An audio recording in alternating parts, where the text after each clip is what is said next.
Secretary Wetzel, most of these will be directed to you. Seeing that you have the one line item that is a $2 billion line item in a $39 billion budget, so we're going to focus on the SEI line item. So when you're looking, we've had discussions about measurements and different things like that. What do you look at? What is the one measurement tool that you're always looking at, that you monitor closest? I don't know that there's one. I mean, population obviously is a driver of from a budgetary standpoint, but there's other interim indicators: monthly violence, random positive drug tests, incidents, grievances, both inmate grievances and staff grievances. So it's a variety, because in our world, a lawsuit can trigger, significant expenditures. In your letter that you had written to the Performance-Based Budgeting Board, where you had talked about increases in cost, and you said the largest, and correct me if I'm wrong, but I believe you had said the largest driver cost 90% of the increased costs were caused by increases were driven by labor cost. Is that correct? Yes, that's the vast majority of our Okay, budget. so do you spend a lot of time looking at overall labor cost per inmate? What is the measurement that you look at in that arena? Yeah, both. So we look at, cost per inmate is just our overall budget divided by the number of inmates, right? So That's less something inmates, unless you lay a bunch of people off, that cost goes up. So specifically, we look at expenditures, personnel expenditures by facility, and overall, I think are the primary way we look at that. Okay, and I'm asking also to try and help us collectively as we move forward in a performance-based arena. Do you ever take that cost per inmate, and I've seen it in the past where we've broken it down of how much is straight time, how much is overtime, how much is benefits, how much is the other costs. Do you ever look at that as well to identify controllable costs? Yeah, we have a breakdown by percentage. I don't know that we've done that with the cost per inmate, but overall budget percentages, we certainly look at overtime hours versus straight time, and then that's subdivided into mandatory overtime percentage. Yeah, because I noticed when we had our hearing, our performance hearing, we never really talked about cost per inmate, which I thought was something that there was just a chart that had like 2006 cost, 2011, 16, but never a yearly thing. And in past discussions I have had with you, one of the biggest drivers that we talked about that you have control over is overtime costs. Yep. And you had told us before that the increases that we had seen in the past, and then on the SEI line item, a lot of it was caused by overtime, which you had hoped to control.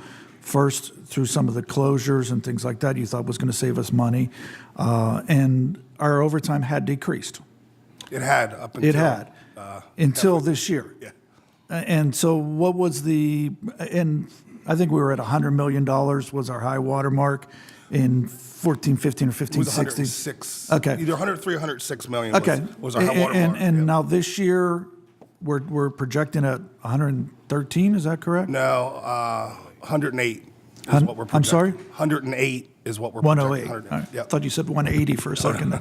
All right, 108. And what are we contributing that to? Because we've closed the prisons, we've reduced our complement, we've done all the different factors we've talked about. What's driving it back up again? Well, this year, two events. The move from SCI Phoenix was about 11 million, 10.4 million, moving inmates from Graterford to Phoenix, and then about 4.6 million, the lockdown and subsequent increase in staffing in the visit rooms from the drug situation. So those two alone are 15 million.